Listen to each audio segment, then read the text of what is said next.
Assalamualaikum warahmatullahi wabarakatuh. Perkenalkan, nama saya Rosita Triani dari kelompok 4. Presentasi yang saya lakukan kali ini untuk menuntaskan tugas mata kuliah penelitian linguistik yang diampu oleh Bapak Irwan Siagian MPD. Dalam presentasi ini, saya akan menjelaskan dua materi, yaitu sumber data dan instrumen penelitian. Berikut materi pembahasan yang akan saya bahas dalam presentasi kali ini. Yang pertama ada sumber data, mencakup hakikat sumber data dan jenis sumber data seperti data primer dan data sekunder.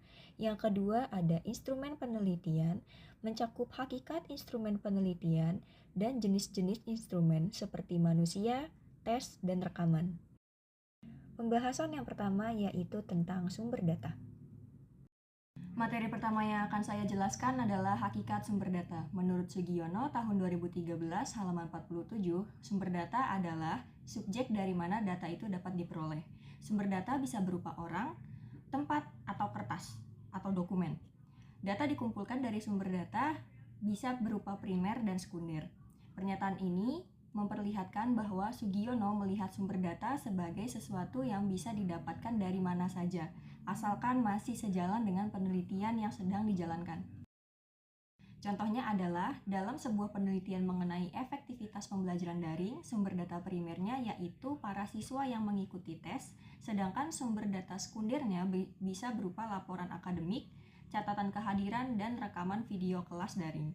Dari contoh di atas, Sugiono membedakan sumber data menjadi dua, yaitu primer dan sekunder. Kedua bentuk sumber data tersebut sama-sama dapat membantu peneliti untuk menjawab pertanyaan-pertanyaan dari penelitiannya.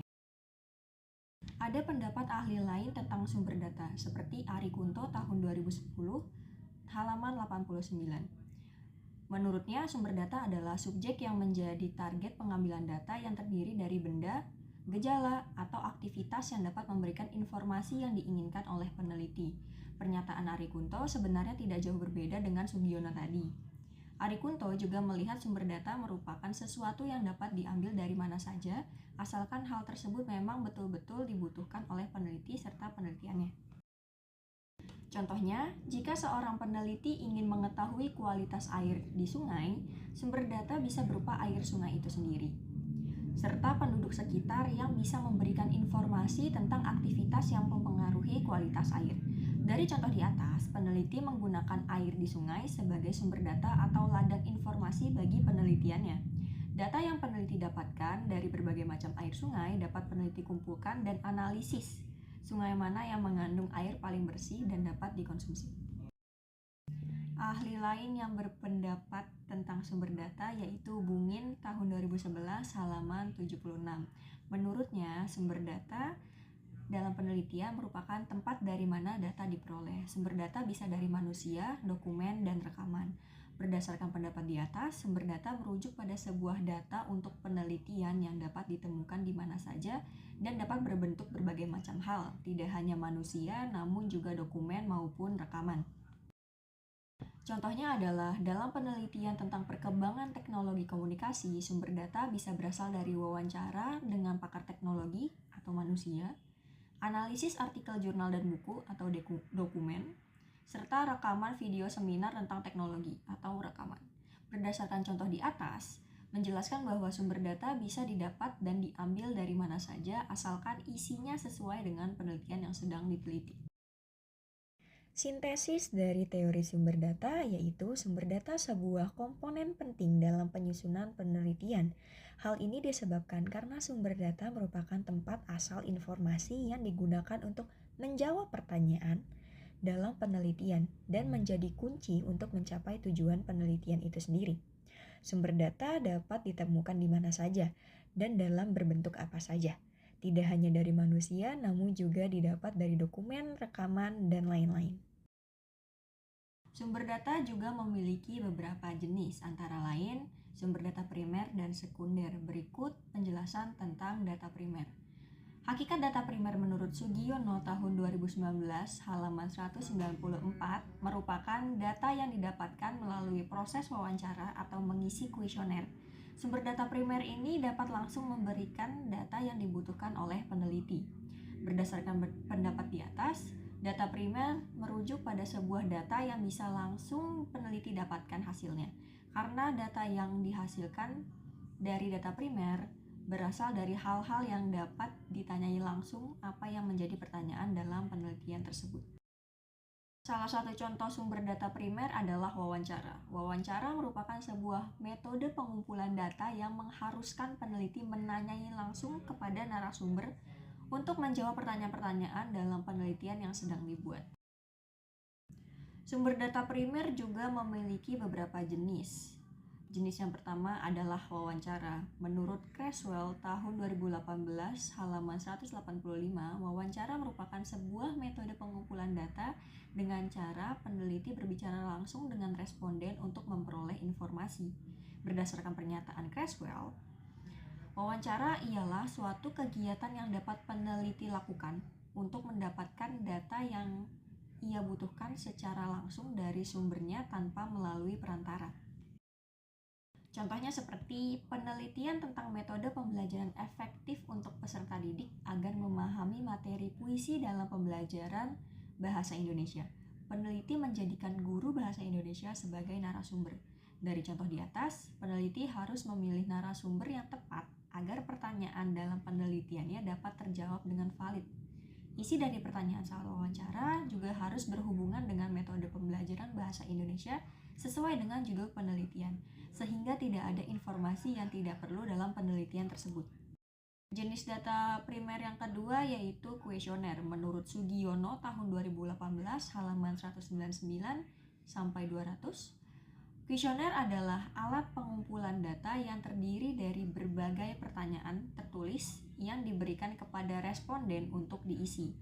Berdasarkan pernyataan di atas, kuesioner berbentuk dokumen tertulis berisikan tentang pertanyaan-pertanyaan yang berhubungan dengan penelitian. Dokumen ini akan hanya diberikan kepada responden yang cocok untuk penelitiannya. Jenis data primer yang ketiga ada observasi. Menurut Moleong tahun 2018 halaman 128 hingga 130, mengatakan observasi yaitu teknik pengumpulan data yang mengharuskan peneliti mengamati, mencatat perilaku atau kejadian secara langsung. Berdasarkan pernyataan di atas, observasi hanya mengamati hal-hal yang bisa dijadikan data dalam penelitian, lalu menilainya sendiri dari hasil pengamatan tersebut. Contohnya seperti penelitian tentang pola perilaku konsumen di supermarket dalam memilih produk makanan sehat. Dari contoh di atas, peneliti harus menentukan lokasi yang akan diteliti dan mengkategorikan objek penelitian sesuai yang diinginkan, tetapi masih searah dengan penelitian, seperti rentang usia maupun berdasarkan jenis kelamin. Lalu peneliti harus mengamati, menilai berdasarkan hasil pengamatannya di lapangan. Jenis data primer yang keempat ada grup diskusi. Menurut Purwan di tahun 2017 halaman 98 hingga 100, grup diskusi merupakan diskusi terstruktur yang melibatkan sekelompok kecil orang untuk memperoleh pandangan dan opini tentang topik tertentu. Berdasarkan pernyataan di atas, grup diskusi diadakan dengan mengumpulkan orang-orang yang paham atau mengalami langsung tentang topik yang menjadi bahan penelitian. Hasil dari pemikiran diskusi tersebutlah yang nantinya akan menjadi data penelitian. Contohnya adalah penelitian tentang mengidentifikasi bagaimana media sosial mempengaruhi pandangan dan kebiasaan makan sehat di kalangan remaja. Dari contoh di atas, peneliti harus membuat grup diskusi yang beranggotakan para remaja yang sudah sangat familiar dengan media sosial. Dalam grup tersebut akan ada moderator yang mengarahkan diskusi mereka sesuai dengan topik penelitian. Hasil dari diskusi tersebutlah yang akan digunakan dalam penelitian sebagai data temuan. Jenis data primer yang kelima ada survei. Menurut Nasution tahun 2017 halaman 56 hingga 57, survei adalah sebuah metode dengan cara mengajukan pertanyaan kepada sejumlah besar responden secara sistematis. Berdasarkan pernyataan di atas, survei salah satu metode pengumpulan data dengan cara mengajukan pertanyaan secara sistematis sehingga dapat menjangkau responden dengan luas dan menghasilkan data kualitatif maupun kuantitatif. Contohnya seperti penelitian tentang tingkat kepuasan peserta didik terhadap fasilitas perpustakaan sekolah. Dari contoh di atas, peneliti harus menentukan populasi dan sampel untuk penelitiannya lalu merancang daftar pertanyaan secara sistematis. Setelah itu, daftar pertanyaan yang sudah diisi oleh responden akan dianalisis data temuannya dan peneliti harus menemukan hasil dari data tersebut. Apakah peserta didik puas atau tidak tentang fasilitas perpustakaan sekolahnya, atau adakah yang perlu ditambahkan, dan lain-lain. Jenis sumber data yang kedua yang akan saya bahas adalah data sekunder. Hakikat data sekunder menurut Kuncoro tahun 2021 halaman 65, itu sumber data sekunder adalah data yang diperoleh dari sumber-sumber yang telah ada dan dikumpulkan untuk keperluan selain penelitian yang sedang dilakukan. Sumber data ini dapat mencakup statistik resmi, publikasi ilmiah, dan basis data yang disediakan oleh lembaga penelitian atau organisasi lain. Berdasarkan pendapat di atas, data sekunder merupakan sebuah data yang didapatkan bukan langsung dari pemberi informasi, melainkan melalui perantara seperti penelitian terdahulu atau basis data yang memang sudah tersedia untuk bahan penelitian. Salah satu contoh jenis sumber data sekunder yaitu media massa. Dari contoh di atas, maksudnya adalah peneliti dapat mengambil informasi dari media massa seperti koran atau majalah yang topiknya membahas sesuai dengan penelitian yang sedang dijalani. Data-data tersebut akan peneliti kumpulkan dan analisis agar dapat menjawab pertanyaan-pertanyaan yang muncul dalam penelitiannya. Selanjutnya saya akan menjelaskan beberapa jenis sumber data sekunder. Yang pertama yaitu media massa. Menurut Sugiono tahun 2020 halaman 55, media massa merupakan sumber data sekunder yang proses pengumpulan informasinya telah dipublikasikan oleh berbagai media serta surat kabar, majalah, televisi, radio, dan situs berita online. Data ini digunakan sebagai bahan referensi atau bukti pendukung dalam penelitian. Berdasarkan pernyataan di atas, media massa merupakan salah satu platform yang dapat digunakan sebagai pengumpulan data.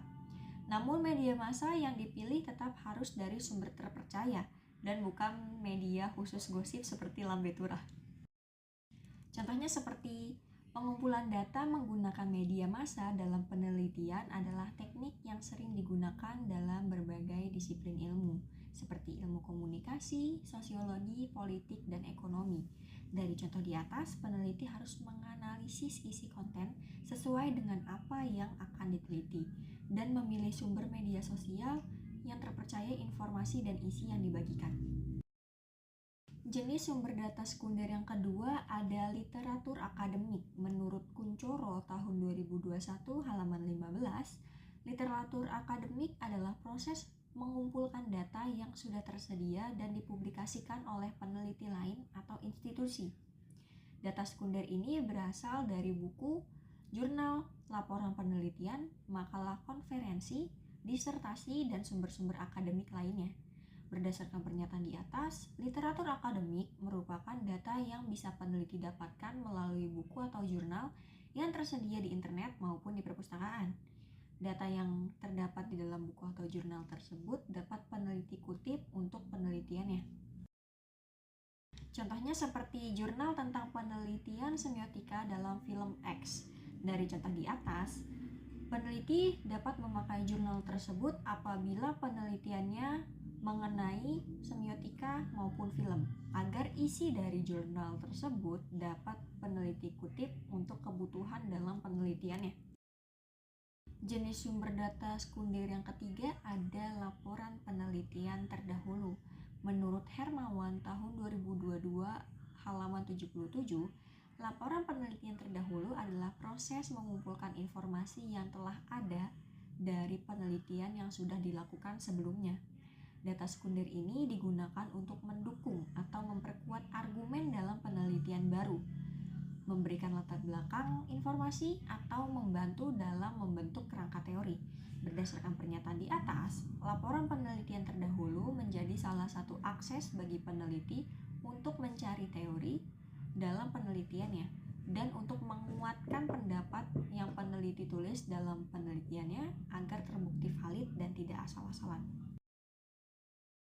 Contohnya seperti peneliti menemukan artikel jurnal yang membahas dampak pembelajaran daring terhadap kinerja akademik mahasiswa di berbagai universitas. Dari contoh di atas, artikel ini memberikan data kuantitatif tentang nilai akademik mahasiswa sebelum dan setelah diterapkan pembelajaran daring. Data ini bisa digunakan untuk membandingkan dengan hasil penelitian yang akan dia lakukan. Kita sudah memasuki materi kedua, yaitu instrumen penelitian. Hal pertama yang saya bahas pada materi kedua kali ini yaitu hakikat instrumen penelitian. Menurut Kumar, tahun 2014 halaman 72 mengatakan instrumen penelitian adalah alat yang digunakan oleh peneliti untuk mengumpulkan, mengukur, dan menganalisis data. Instrumen ini bisa berupa kuesioner, wawancara, pedoman observasi, atau tes yang disesuaikan dengan tujuan penelitian. Berdasarkan pendapat Kuncoro, instrumen penelitian merupakan sebuah cara bagi peneliti untuk menemukan data yang ingin didapatkannya. Cara-cara tersebut bisa melalui wawancara, kuesioner, observasi, dan lain-lain. Contohnya seperti dalam penelitian tentang efektivitas program pelatihan di tempat kerja, instrumen yang digunakan bisa berupa pretest dan posttest untuk mengukur peningkatan keterampilan peserta, serta wawancara mendalam dengan peserta dan pelatih untuk mendapatkan umpan balik kualitatif. Pretest merupakan tes yang dilakukan ketika siswa belum mendapatkan materi pembelajaran, sedangkan posttest merupakan tes yang dilakukan setelah siswa mendapatkan materi pembelajaran. Contoh di atas menjelaskan perbedaan siswa ketika menjawab soal sebelum dan sesudah menerima pembelajaran dari seorang guru. Data tersebutlah yang nantinya akan diambil oleh peneliti. Ahli lain yang berpendapat tentang instrumen penelitian yaitu Robson dan McCartan tahun 2016 halaman 9. Menurutnya, instrumen penelitian sebagai alat atau teknik yang digunakan untuk mengumpulkan data dalam penelitian. Instrumen harus dikembangkan dan diuji untuk memastikan mereka valid dan reliable dalam konteks penelitian. Berdasarkan pernyataan di atas, Robson dan McCartan lebih menekankan bahwa instrumen penelitian harus dikembangkan dan diuji sehingga data dalam penelitian tersebut dapat terbukti valid dan didapatkan atas dasar teori-teori yang digunakan, bukan dari pendapat pribadi. Contohnya seperti dalam penelitian tentang dampak media sosial kesehatan mental remaja, instrumen yang digunakan bisa berupa kuesioner daring yang mengukur frekuensi penggunaan media sosial dan skala untuk menilai tingkat kecemasan dan depresi. Dari contoh di atas, penggunaan kuesioner untuk mendapatkan data valid pada kesehatan mental remaja bisa dikembangkan dalam penelitian dan data tersebut akan diuji apakah data di lapangan dan data tersebut sesuai atau tidak. Ahli ketiga yang berpendapat tentang instrumen penelitian yaitu Creswell tahun 2018 halaman 56. Menurutnya, instrumen penelitian adalah alat yang digunakan untuk mengumpulkan data kuantitatif dan kualitatif. Instrumen tersebut bisa berupa survei, wawancara, pengamatan, atau tes yang harus dirancang agar sesuai dengan tujuan penelitian dan dapat menghasilkan data yang valid dan reliable. Pendapat dari Creswell seperti gabungan dari dua pendapat sebelumnya. Instrumen penelitian merupakan sebuah alat untuk peneliti dapatkan sebuah data yang diperlukan dalam penelitian dengan berbagai cara seperti wawancara dan lain-lain. Setiap cara yang dilakukan harus tetap sesuai dengan penelitian yang sudah dijalani agar mendapatkan hasil penelitian yang valid. Contohnya seperti dalam penelitian tentang pengaruh gaya kepemimpinan terhadap kinerja karyawan, instrumen yang digunakan bisa berupa kuesioner untuk menilai persepsi karyawan tentang gaya kepemimpinan manajer mereka, serta data kinerja karyawan dari Departemen HR. Contoh di atas tersebut menggambarkan penggunaan dua jenis instrumen penelitian untuk mengkaji pengaruh gaya kepemimpinan terhadap kinerja karyawan. Dari dua instrumen tersebut, peneliti dapat menyimpulkan apakah kepemimpinan manajer perusahaan mereka sudah sesuai atau belum. Sintesis teori dari instrumen penelitian. Instrumen penelitian adalah sebuah alat yang digunakan peneliti untuk mengumpulkan data penelitian. Alat yang dapat peneliti lakukan antara lain adalah wawancara, kuesioner, survei, observasi, dan lain-lain. Setiap alat yang digunakan harus sesuai dan sejalan dengan penelitian yang sedang dilakukan. Instrumen penelitian juga harus dikembangkan agar data yang dihasilkan dalam penelitian tersebut valid dan dapat dipercaya kebenarannya. Sebuah instrumen penelitian juga memiliki beberapa jenis. Jenis pertama dalam instrumen penelitian yaitu manusia sebagai instrumen. Menurut Moleong tahun 2022 halaman 22, hakikat manusia sebagai instrumen penelitian menekankan pada peneliti sebagai instrumen memiliki kemampuan untuk memahami konteks sosial budaya di mana data dikumpulkan. Berdasarkan pendapat di atas, manusia sebagai instrumen itu berarti peneliti menjadikan dirinya sebagai alat untuk mendapatkan data yang dibutuhkan untuk penelitian tersebut. Maka dari itu, peneliti harus memiliki kemampuan memahami apa yang ia teliti agar data yang dia peroleh terjamin kevalitannya. Contohnya seperti penelitian tentang nilai kesetiaan dalam film X.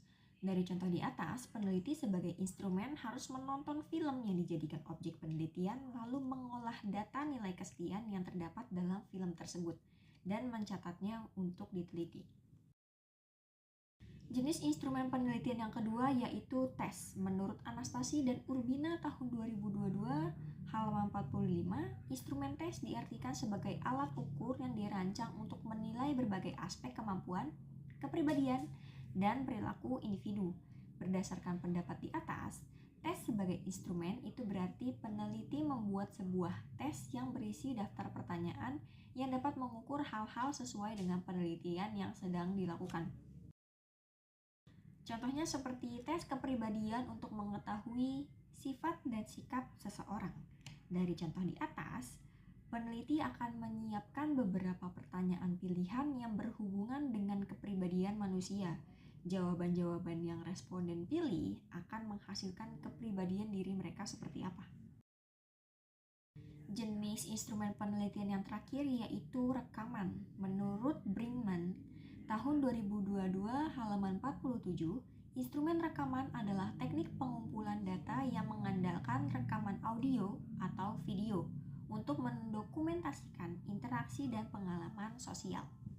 Berdasarkan pendapat di atas, rekaman sebagai instrumen itu berarti peneliti merekam secara visual ataupun hanya audio untuk mendapatkan data yang dibutuhkan dalam penelitian.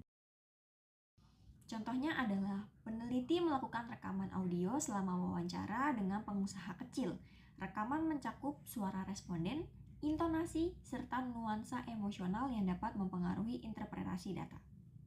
Dari contoh di atas, peneliti akan menyiapkan alat rekam seperti kamera ataupun ponsel untuk merekam audio. Isi dari rekaman tersebut berupa sesi wawancara yang topiknya sesuai dengan penelitian yang sedang dilakukan. Baik, kita semua sudah sampai pada simpulan dua materi yaitu sumber data dan instrumen penelitian. Dalam sebuah penelitian harus mengandung sumber data dan alat untuk mendapatkan data tersebut. Hal ini sangat penting untuk mendapatkan hasil penelitian yang valid dan dapat dipercaya kebenarannya di dunia nyata, bukan hanya sekedar di atas dokumen berkas. Sumber data yang dapat seorang peneliti peroleh bisa menggunakan dua cara, yaitu primer dan sekunder. Sedangkan alat atau instrumen yang dapat peneliti gunakan yaitu manusia, tes, dan rekaman. Semua hal tersebut dapat membantu peneliti menjawab pertanyaan yang muncul pada identifikasi masalah dalam penelitiannya. Asalkan semua data dan alat digunakan sudah sesuai dan sejalan dengan penelitian yang sedang dilakukan. Berikut daftar referensi yang saya gunakan untuk pembahasan materi kali ini. Sekian dari dua materi yang sudah saya bahas. Saya harap materi ini akan berguna untuk kalian yang sedang atau ingin melakukan penelitian. Kurang lebihnya mohon maaf. Wassalamualaikum warahmatullahi wabarakatuh.